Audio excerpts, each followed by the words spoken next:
देवर्षि नारद जी, जो हर समय भगवान विष्णु के साधना में लगे रहते हैं और उनके मुख से हर वक्त नारायण नारायण का जाप निकलता ही रहता है, नारद जी को एक दिन अपनी भक्ति पर बड़ा ही घमंड हो गया। उन्होंने भगवान विष्णु नारायण से एक दिन निवेदन किया कि हे प्रभु, इस संसार मेरे जैसा कोई भक्त नहीं होगा आपका। इस बात पर भगवान नारायण ने कहा कि ऐसा नहीं है देवर्षि नारद, आपसे भी कोई बड़ा भक्त है मेरा जो धरती लोक पे रहता है और उसका नाम बिरजू है। नारद जी को इस बात पर बहुत गुस्सा आया। वे सोचने लगे कि ऐसा कैसे हो सकता है, इसका जरूर पता लगाना पड़ेगा और वे स्वयं धरती लोक में जाकर इस बात का पता लगाने के लिए मन बना लिए। जब नारद जी धरती लोक में जाकर देखा तो आश्चर्यचकित रह गए। बिरजू एक साधारण सा किसान था जो सुबह जल्दी उठता और बिना नहाए धोए बासी मुंह में ही 9-10 बार नारायण नारायण का जाप करता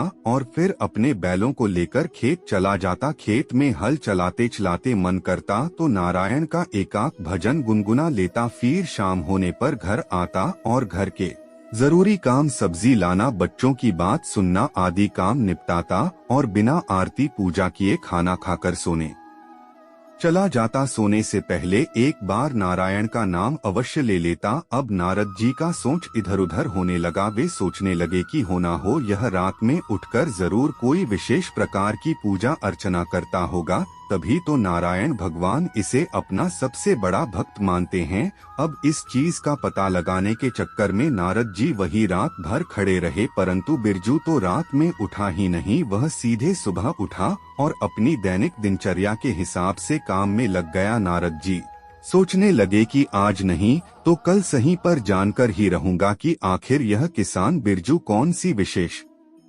पूजा अर्चना करता है। इस सोच में नारद जी वहां थोड़े दिन रहकर पता करने लगे, पर बिरजू की दिनचर्या में कोई परिवर्तन नहीं हुआ। अंत में थक हार कर गुस्से से तिलमिलाए नारद जी सीधा विष्णु जी के पास पहुँचे और विष्णु जी से बोले कि हे प्रभु, आपने तो मेरा अपमान ही कर डाला। कहा वह अनपढ़ किसान जो नहाता तक नहीं है, बासी मुंह से आपका नाम लेता है और आपकी पूजा अर्चना भी नहीं करता, उसे आप अपना सबसे बड़ा भक्त कहते हैं। यह तो बहुत बड़ा अन्याय है। प्रभु विष्णु जी नारद की बातों पर मुस्कुराए और नारद जी से कुछ नहीं बोले।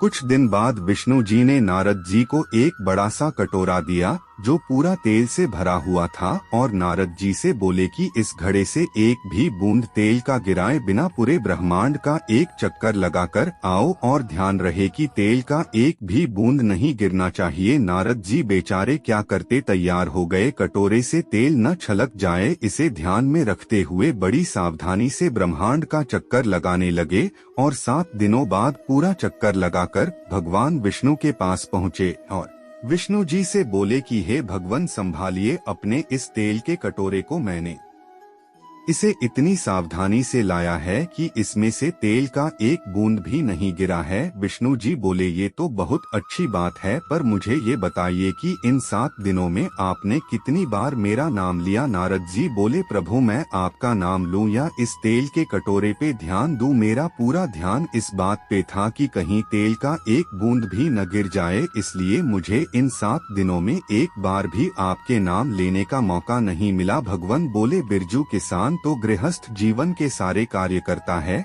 उसे पूरा दिन हजारों काम करने होते हैं, 50 तनाव से गुजरता है, फिर भी वह दिन में कम से कम एक बार मेरा नाम लेता है।